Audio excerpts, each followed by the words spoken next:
बिस्मिल्लाहिर्रहमानिर्रहीम अस्सलाम वालेकुम व्यूअर्स। आज हम जिस गाड़ी का रिव्यू करने वाले हैं, ये गाड़ी किसी के लिए तो नेमत है और किसी के लिए मुसीबत और टेंशन है।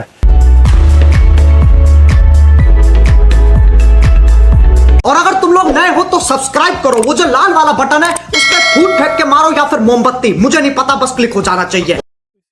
व्यूअर्स, इस गाड़ी का नाम है फा एक्सपी। किसी के लिए तो ये गाड़ी है और किसी के लिए ये फाहा ही है। कुछ लोग इसको फाहा समझते हैं, लेकिन जिन लोगों ने ये गाड़ी रखी हुई है अच्छे तरीके से, उनके लिए ये किसी नेमत से कम नहीं है इस महंगाई के दौर में। अगर हम सबसे पहले इसके फ्रंट की बात करें, फ्रंट में आपको क्रोम के साथ खूबसूरत हेडलाइट मिलती है, जिसमें आपको H1 ट्यूबलाइट मिलती है। अगर हेडलाइट की रोशनी की बात करें तो हेडलाइट की रोशनी ना इतनी ज़्यादा है ना इतनी कम है, फिर भी गुजारा करती है। उसके अलावा अगर हम गाड़ी के साइड राउंड की बात करें तो इसका साइड फ्रंट दोनों तरफ से आपको इतनी बुरी नज़र नहीं आती, अच्छी लगती है। कैरी डब्बे से काफ़ी ये गाड़ी आपको बेहतर लगती है, अंदर से भी और बाहर से भी। ये गाड़ी 2018 से पहले आपको मैनुअल में आती थी। 2018 के बाद कंपनी ने इस गाड़ी को पावर किया, जिसमें आपको फ्रंट वाले दोनों डोर और पावर स्टीयरिंग, उसके बाद एक दो थोड़ी और चेंजिंग की है। तो अगर हम इस गाड़ी के फ्रंट डैशबोर्ड या सीटिंग की बात करें, जो इस गाड़ी की जो सीटिंग में अगर हम कंफर्ट की बात करें तो वो बहुत ही ज़बरदस्त है कैरी डब्बे की निस्बत। या अगर हम इसको कंपेयर करें एज ए चंगान के साथ, तो इसका कंपेयर चंगान के साथ बनता है। इस गाड़ी में भी कैरी डब्बे की तरह सीट के नीचे इंजन आता है, लेकिन इस गाड़ी में अगर आप जितना मर्जी लॉन्ग रूट पे भी सफ़र करेंगे तो आपको नीचे से इतनी तपश महसूस नहीं होगी जिस तरह आपकी कैरी डब्बे में होती है। तो ये गाड़ी ड्यूअल एसी के साथ आती है, जिसमें आपको फ्रंट पे और पीछे वाले पैसेंजर के लिए आपको एक अलग एसी का फैन मिलता है। व्यूअर्स, अगर हम इस गाड़ी के मीटर की बात करें तो इस गाड़ी का मीटर काफ़ी खूबसूरत है, जिसमें आपको fuel gauge, speedometer, RPM meter और हीट गेज के साथ आता है। उसके बाद पैसेंजर और ड्राइवर साइड दोनों साइड पे आपको सनशेड, उसके साइड में आपको बैक मिरर और आपको रूम लाइट की ऑप्शन भी देखने को मिलती है। अगर हम इसके एसी के क्लाइमेट कंट्रोल की बात करें तो जो इसका एसी का पैनल है वो देखने में काफ़ी अच्छा लगता है, लेकिन अगर हम उसकी क्वालिटी की बात करें तो उसकी क्वालिटी इतनी अच्छी नहीं है। मैंने जितनी भी फ़ा देखी है तो ज़्यादा फ़ा के ये जो दोनों नोब है अक्सर टूटी होती है, क्योंकि ये इसकी नोब की क्वालिटी बहुत ज़्यादा नाकस है। अगर आप इसको थोड़ा सा ज़ोर से घुमाओगे तो ये अंदर से दोनों टूट जाती हैं। इसी के नीचे आपको MP3 प्लेयर देखने को मिलता है और डैश में आपको एक स्टोरेज बॉक्स भी मिलता है। उसके बाद अगर हम इस गाड़ी की गियर कैपेसिटी की बात करें तो ये गाड़ी 5 स्पीड मैनुअल फॉरवर्ड और एक रिवर्स गियर के साथ आती है। अगर हम इस गाड़ी के इंजन रूम की बात करें तो ये गाड़ी 970 सीसी पेट्रोल इंजन के साथ आती है, जिसमें आपको 60 हार्स पावर और 84 न्यूटन मीटर टॉर्क पैदा करता है।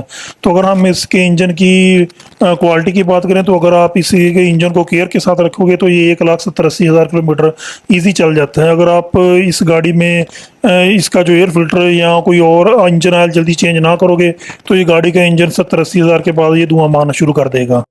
तो व्यूअर्स, अगर हम इसके पीछे वाले सीटिंग कैपेसिटी की बात करें तो इसकी जो पीछे वाली सीटें हैं वो भी तकरीबन ठीक हैं, कंफर्ट भी उसका ठीक है। तो अगर हम कैपेसिटी की बात करें तो पीछे 3, उसके आगे फिर 3, तो ये 7 सीटर के साथ आती है। तो अगर आप इसको as a school van use करना है तो आप इसकी सीटों को थोड़ा सा पीछे करके इधर आप फटा वगैरह लगा सकते हैं। जो बच्चे वगैरह स्कूल के लिए लेकर जाते हैं तो उसके लिए ये एक ज़बरदस्त ऑप्शन बन सकती है। तो डिपेंड यही करता है कि अगर आपने खुद चलानी है तो फिर ये गाड़ी तो वाकई आपको कुछ कमा कर देगी। अगर आपने इसमें सारा कुछ लगा कर किसी ड्राइवर को देना है तो फिर ये गाड़ी का जो आप कमाओगे वो फिर इसके ऊपर लगाओगे। अगर हम इसके ड्यूअल एसी की बात करें तो इसका एसी ना इतना अच्छा ना इतना बुरा है। चाइनीज़ के हिसाब से काफ़ी बेहतर काम करता है। गर्मियों में, इतनी ज़्यादा गर्मी में भी तकरीबन ठीक काम करता है। अगर ये 1000 सीसी इंजन के हिसाब से देखा जाए तो बहुत बेहतर है, क्योंकि आजकल 1000 सीसी इंजन जितनी जापानी गाड़ियों में आता है, छोटी छोटी गाड़ियां हैं, तो उनका एसी भी मई जून में ट्रिप कर जाता है।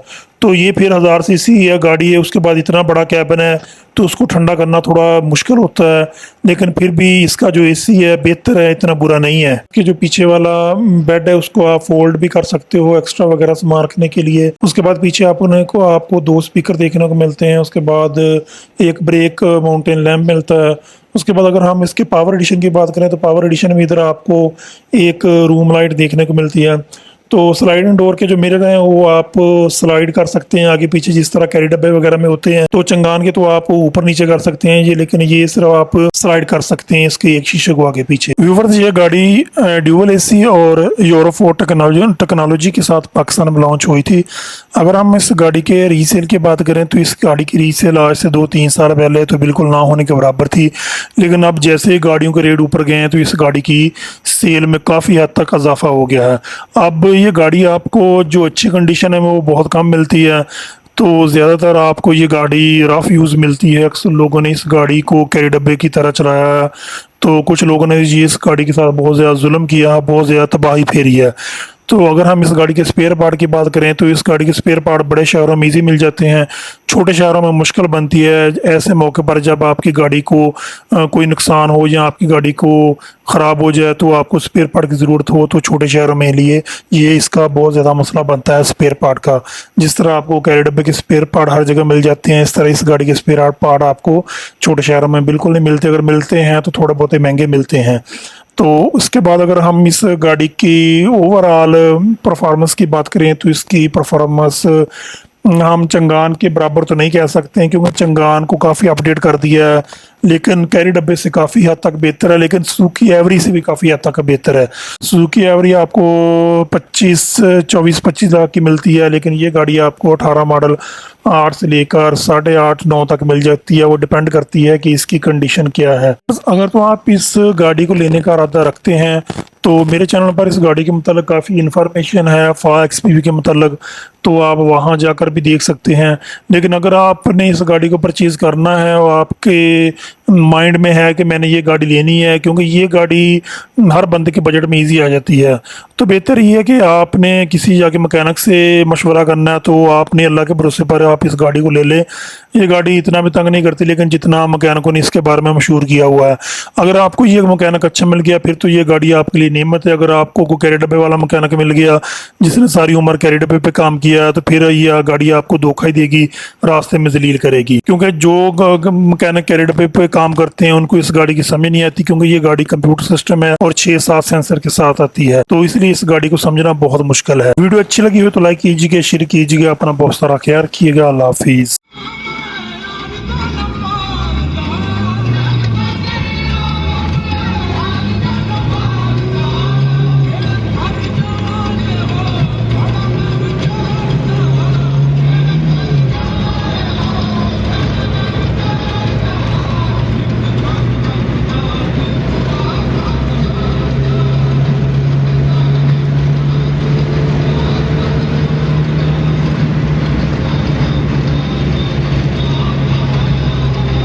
और अगर तुम लोग नए हो तो सब्सक्राइब करो, वो जो लाल वाला बटन है उस पर फूट फेंक के मारो या फिर मोमबत्ती, मुझे नहीं पता, बस क्लिक हो जाना चाहिए।